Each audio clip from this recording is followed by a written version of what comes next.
राम राम मंडळी, युगे युगे कलियुगे या आपल्या मराठी चॅनलमध्ये आपलं स्वागत आहे. आजच्या स्टोरीत एक पॉईंट आहे, त्याचं जे घडलं आहे त्याचं नेमकं कारण मला गावलेलं आहे आणि ते कारण तुमच्यापर्यंत पोहोचवणं माझी जबाबदारी आहे. विषय इतका गहन आहे. मुंबईमधील मीरा भाईंदर आणि शिवदर्शन सोसायटी त्यामध्ये घडलेली घटना आहे. नवऱ्याच्या चहात गोळ्या टाकून शरीर संबंध हा काय प्रकार आहे हे थोडं जाणून घेऊ तुम्ही. आणि तुम्हाला यातून नवीन ही घटना घडली कशामुळे हे सुद्धा कळणार आहे, उलगाडा होणार आहे. प्रमोद पाटणकर हा व्यक्ती, हा पोरगा मूळचा ह्याचा आहे, रायगडचा आहे, रायगड जिल्ह्यातला. पण तो मुंबईत आला. मुंबईत आल्यानंतर थोडे चौकशीनी ओळख, कुठंतरी काम करू काय करू, पण त्याला त्याच्या शिक्षणाच्या जीवावर सरकारी नोकरी लागली आहे. डायरेक्ट 65-70 ते ह्याच्यामध्ये LIC मध्ये ते काम करत असताना मग घरचे म्हणले एवढी सोन्यासारखी नोकरी, पोरगी चांगली भेटली पाहिजे. दीप्ती पाटणकर, दीप्ती नावाच्या मुलीशी लग्न झालं. ती पण मुंबईतलीच, सुशिक्षित शिक्षिका, 30,000 पगार होता तिला. आता म्हणले जॉईंटला जॉईंट आहे, साकेटला साकेट आहे, बसून टाकावा. पण बारीक फॉल्ट होता, हे कोणाच्या लक्षात आलं नाही. तुम्ही सुद्धा जीवन जगत असणे अशा प्रकारचा फॉल्ट असेल तर सावध राहा, म्हणून हा व्हिडिओ बनवायचा आहे. फॉल्ट असा होता बारीक. ही दीप्तीचं आता कसं असतं, मुलगी वयात आली, मुलगा वयात आला म्हणजे 4 पाहुणं रावळं बघतो, 4 नवरदेव बघत्यात, 4 बायका नवऱ्या बघत्यात, चालूच असतं. लग्नाच्या आधी अशी म्हणे, लग्नाच्या आधी किती नवरन किती बायका, त्याला तेच कारण आहे की जी योग्य वाटण तिथं करायचं. पण बघा बघी 10-5 बघत्यात भाऊ, नाही असं नाही. कोणाची पटापटी, कोणाचं काय पटत नाही, काय नाही, कॅन्सल पुढं असं. ह्या दीप्तीच्या वडिलांनी यांच्याच नातेवाईकापैकी एक मुलगा पाहिला होता. त्याचं नाव आहे समाधान पाटणकर, बरं का.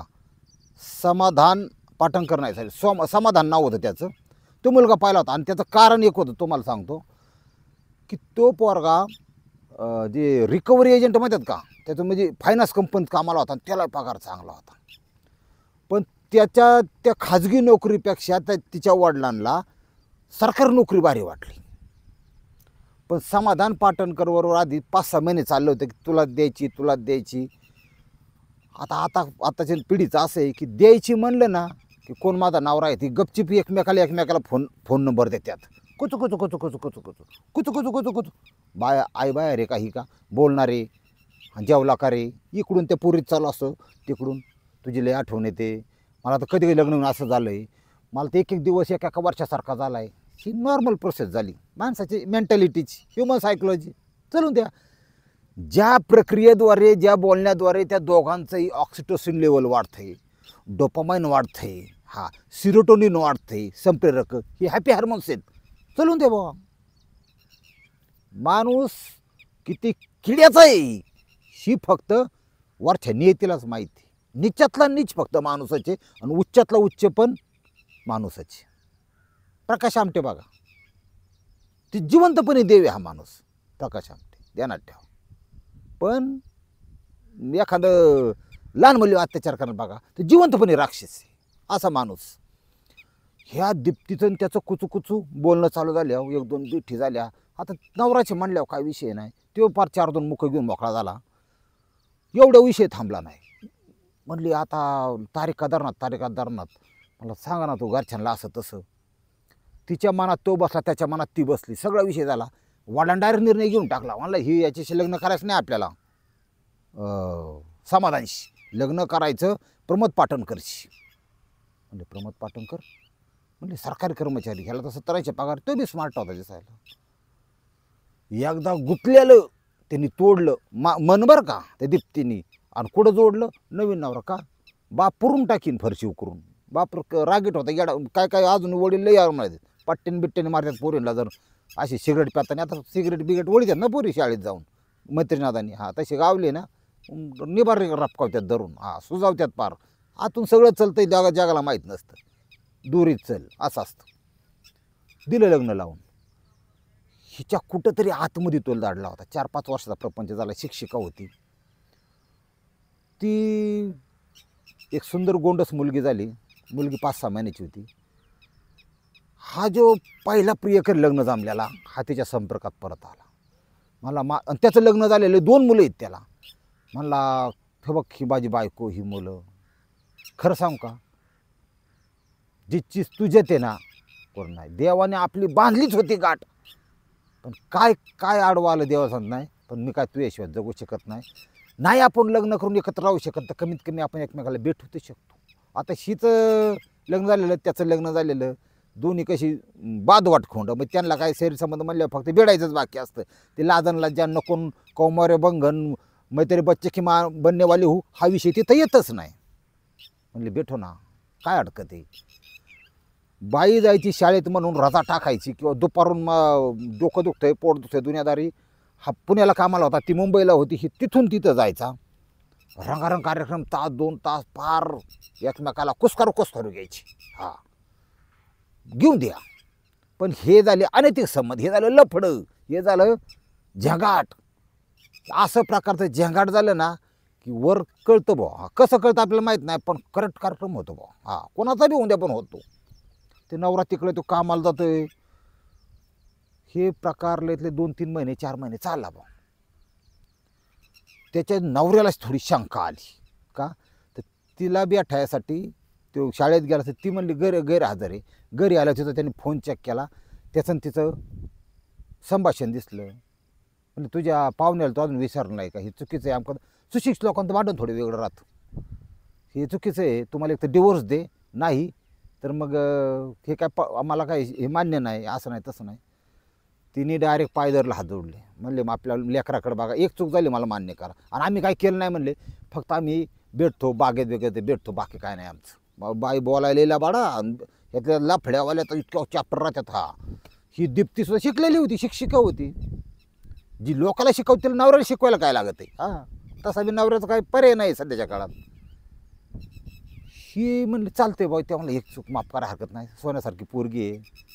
आणि काय होतं, एक बापाचं मन असं असतं, ती पोरगी हसायला लागली, बोलायला लागली, लहान मुलगी पप्पा पप्पा थोडं ही त्याची ओळख, तिथं बाप आला की हसणं, बाप विरघळतो, एक पुरुष विरघळतो. तुम्हाला खरं सांगतो की बाबा ही बाया जर निघून गेली, ही कायदा बिदा तर सगळं तिच्याच बाजून, तिथं काय त्याचं त्या कायद्यावर आडभर राखेल.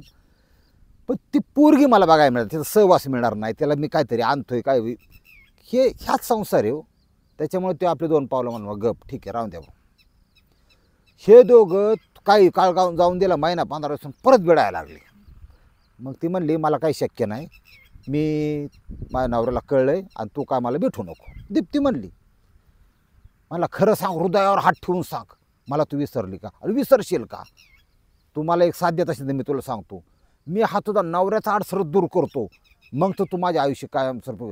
आणि ज्यांना पगार पाणी ज्याची 5 बोटं तुपाचं ना, त्यांना माझ बी असतो ध्यानात ठेवा. त्या लोकांना वळवळ करायची ना, ती अशी म्हणजे सुखाने राहायचा प्रयत्न करत नाही. ती वळवळ केली की पुरं उत्तेत ती. त्यांना कधी कधी असं वाटतं की मी कायदा वाकवीन, असं नाही. प्रत्येक वेळेस कायदा वाकत नाही का. कधी कधी आहे ना, एखादं जज खतरनाक भेटतं, पोलीस खतरनाक भेटतो, आणि सगळ्यात महत्त्वाचं म्हणजे वकीलसुद्धा पुढचा खतरनाक भेटतो. असं काय होत नाही. म्हणले त्याचा आडसर काढतो. म्हणजे तू काय करू नको. म्हणले काय कर. त्यांनी लगेच गोळ्या दिल्या. सुशिक्षित माणसाची मर्डर करायची पद्धतच वेगळी. हां आपल्या गावाकडं कोयता कुऱ्हाड घेऊन मागं पळतात. हा म्हणजे असं चाकूनी बोकस दुनियादारी. सिटीतली थोडं टेक्निक वापरतात, टेक्निक, पण ते बिगर बोडाचं टेक्निक आलं यांचं. मला गोळ्या दिल्या. मला काय कर, चहात गोळ्या टाक. मला गोळ्या कशाच्या आहेत, ह्या गोळ्या झोपेच्या आहेत, त्याला गुंग येऊन तू झोपणार. 2-3 गोळ्या. म्हणजे चालते, कवा टाकतो. मला तारीख सांगतो, 15 जुलै 2023. 15 जुलैला दिल्या गोळ्या. दुपारच्या टाक. म्हटलं काय होतं. म्हणजे रविवारी तो घरी आहे, सरकारी नोकर तर रविवारी घरी टाक. रविवारी तुला काय करतो, मी येतोच. तो बाहेर वेट अँड वॉचमध्ये राहिला. येणे त्या नवऱ्याला चहा करून दिला. दुपारचं 12 ते 3 बरेच लोक झोपतात. थोडं मोबाईल बघितलं त्यांनी, झोपला की येणे त्या गोळ्यात चहा, त्यांना चहा कर आल्याचा मस्त गेला. त्याला लागला थोडा कडवाट. म्हणला चहा असला कसा केलाय. ते आलं कवळं होतं, कवळं आलं. आता आलं कशाचं, हिची जेवणीला चालली उतून, कशाचं कवळं आलं, कशाचं दुनिया. हिला ठोक्या पाहिजे नवरा मारून. हां हे दीप्तीला त्यांनी पियाला की त्याला ती गुंगच आल्यावर झाली हो. 3 गोळ्याच पावर बेकार असते. ती झोपलं. लगेच याला कॉल केला की आलाच गडी. काही नाही केलं त्यांनी, गळा आवळून मारलं त्या प्रमोद पाटणकरला, त्याच्या नवऱ्याला मारलं. सगळ्यात भयानक गोष्ट, त्याला मारून झाल्यानंतर त्यांनी श्वास चेक केला, मेला आहे. नंतर काय केलं सांगतो दोघांनी. तिने आतमध्ये गेली, लिपस्टिक आणली, तिच्या स्वतःच्या होटाला लावली. लिपस्टिक लावण्याचं लय ती प्रत्येक गोष्टी एक टेक्निक असं लक्षात घ्या. लिपस्टिक नुसती अशी खडू वाढल्यासारखी उडून जमत नाही. त्याला ओठ असे करावं लागतात की इकडं नाही गेली पाहिजे, वर खाली नाही गेली पाहिजे. ह्याचं एक शास्त्र आहे प्रत्येक गोष्टीचं. लिपस्टिक कशी सारखी लागली पाहिजे, खवडं मांडं नाही दिसलं पाहिजे. ती लिपस्टिक लावली, डार्क लावली. प्लॅस्टिकचा कप आणला, प्लॅस्टिकचा कप नाही का चहाचा आपण प्यायचा आणि टाकून द्या तसले कप, तो आणला. त्याचं असं होटाचं मार्किंग त्या लिपस्टिकला त्या होटाला हे केलं आणि तिथं ठेवलं, जेणेकरून पोलिसांना वाटावं की कुठली तरी बाई आली होती, कारण कपाला लिपस्टिक आहे. काय होतं कधी कधी हिंदी मालिका बिलिका बघून क्राईम पेट्रोल, दुनियादारी, दया, दाल में कुछ काला है, काही होत नाही तुम्हाला सांगतो. ही पंख मोडणारी माणसं आहेत. आणि महाराष्ट्र पोलीस हे माणसाची केस मोजणारं माणूस आहेत असं धरून चाला, काय नाही होत. झालं बा ते तेवढंसं करून झालं नाही. कंडोमचं पाकिट टिकत होतं आधीच होतं त्यांच्याकडे. कंडोमचं पाकिट आणलं, त्याच्या उशीखाली ठेवलं, त्याला जो फावल्याला वरून चादर टाकून दिली, कपाट उघडली, पैसे सोनं बिनं सगळं त्या ठोक्याकडे दिलं त्यांनी. ठोक्याला म्हणली आपल्याला पुढं उपयोगी होत्या रंगारंग कार्यक्रमाला, हां वेगवेगळे आसनं करायला उपयोगी पडतात हे पैसे, तू जा आता बिंदास. हां मग आपण पुढं गोव्याला जाऊन समुद्रात करू शकतो किंवा ताजमध्ये जाऊन ओबेरामध्ये जाऊन करू शकतो. हां आता मोठ्याला माणसाकडे पैसा बिले राहतो, सोनं लय राहतं, ते तिला हाकून त्याला चोरीचा बनाव केला. त्याला तो गेला निघून, ती गेली निघून. आली तास 2 तासाने काहीतरी खरेदी केलं सामान विमान आणि आली तिथं नवीन सामान शॉपिंग घेऊन. हे सगळं पोलिसांना कळतं. मग ती बघितलं बा, आलं की आरोड वरोड आमकं तमकं, बाया असं काय झालं, चोरी झाली, दुनिया झाली, माझ्या नवऱ्याला मारलं, दुनिया झाली. तर बरं मारून द्या. आले पोलिसांनी इतकं भारी डोकं लावलं तुम्हाला सांगतो की ती लिपस्टिक पाहिली सगळं. आता पोलीस आहेत ते, हां बरं असं ते सगळं पाहिलं. ते सगळं पाहताना पोलिसांना सुद्धा असं वाटलं सुरुवातीला की कुणीतरी अज्ञात महिला म्हणा, तृतीयपंथी म्हणा, कोणतरी म्हणा, दुपारच्या पारी बायको घरना म्हणून यांनी तिला बोललं असन, ये दुपारचं झोंबाझोंबी करायला आणि पैसे देऊन जा तू. पण तिने काहीतरी चोरीच्या उद्देशाने याला मारला असन. फिसेरा राखून ठेवला. फिसेरा म्हणजे पोटातला ज्या चरबी ते आपलं जे चाराडा म्हणतो आपण त्याला, अन्नाची पिशवी, त्याच्यातून झोपेच्या गोळ्या निघाल्या, चहा तर ते अंश निघाला, पोह्याचा अंश निघाला. म्हणजे हे कशामुळे होतं हे सगळं पाहिलं जातं. सगळ्यात महत्त्वाचं लिपस्टिक त्यांनी पाहिलं, त्यांना वाटलं पोलिसांना एखादी लेडीज असन. पण त्या बायकोचं जे फोनचं रेकॉर्ड आहे, कारण किती वाजता मर्डर झाला आहे आणि त्याच्यानंतर बायको ही मॉलमध्ये किती वाजता एंट्री, त्याची सगळं वाटलं करून नवरा बिवरा मारून अख्ख्या प्रपंचाला कुत्रा लावून ही बाई मॉलमध्ये गेली होती. आणि ती बारकी पोरगी जी होती ना, 8 दिवस झालं आधीच स्वतःच्या आईकडे सोडली होती. लय अवघड आहे, कारण हे कांड करायचं होतं त्यांना. मग पोलिसांनी उचल घेतलं, हे जबाब बघितले. फायनान्स वाटणारा तर पाण्याला पाकाडला. हे अवलादी लय घाण बोलतात, तुम्ही कर्ज घेऊन बघा न परत एखादा हप्ता थकवतो तुमचा. हां लय अवलादी खतरनाक. त्याचासुद्धा व्यवस्थित अभ्यास करून ना कायदेशीर काचकवायची आणला. काचकवायची म्हणजे कशी, हां रिपीट काय त्यांच्या नळ्या हाणायच्या खाली. तुम्हाला सांगतो ते जर बेकायदेशीर वसुली करतं किंवा अतिशय गाण बोला, ह्याचे हे काय कानूनमध्ये आहे का, वकिला सल्ला घेऊन नळ्या हाणा यांच्या, असं माझं मत आहे. लय नालायक लोक काय महिला बिला घरात पोरं बाळ यांचासुद्धा विचार करत नाही. त्यांचा उद्देश असतो की सगळ्यांनी काय जिज्जत घ्यायची, ह्याला गाण बोलायचं म्हणजे हा पैसे दे, असा विषय असतो. झालं दोघं उचलले, दोघांना रितसर केस चालली कोर्टात, कबुली जबाब झाला. ह्या घटनेमध्ये शेजारच्या एका मोलकरणीचे जबाबसुद्धा महत्त्वाचे ठरलेले, तिने सुद्धा दिला. ध्यानात ठेवा, तिला काय पांढरावून बुद्धी दिली असं तिने दिला. आता जाताना ते ठोक्या बघितला होता, निकालही लागला. या घटनेमध्ये 14 वर्षाची सश्रम म्हणजे कष्टासहित जन्मठेप लागली दोघाला. आजच्या डेटला पण जामीन 3 वेळा अर्ज केला, जामीन मंजूर नाही, आतमध्येच आहेत हां दोघं बी. आणि ते वेगवेगळे आहेत असं काय नाही. एक शिक्षिका, 30,000 पगार, सगळं चांगलं होतं. फक्त तुम्ही ह्याच्यातून बोध असा घ्या की पोराचं लग्न असताना पोरीचं समजा लग्न जमावलं तर त्यांचा नंबर ती तोडून दुसरीकडे जर लगेच जमावलं तर तिचं पहिलं काय कनेक्शन आहे का हे सुद्धा चेक करा. नाही तर बरेच नवरदेव आज नुसता फोटोच बघून आयला लय बारी बायको मिळाली, लय बारी मिळाली. तू लग्न होऊन दे भाऊ. हां तिचं बायको तर वारी आहे तुझी, पण तिच्याकडे जो मोबाईल आहे ना तिथून कुठं कनेक्शन आहेत हे तुला माहिती आहे का? या सगळ्या गोष्टीचा सारासार विचार करून लग्न करायची वेळ आहे आज. नाही तर नवरा मार स्पर्धेमध्ये एक नंबर तुमचासुद्धा असणार आहे. रामकृष्ण हरी माऊली.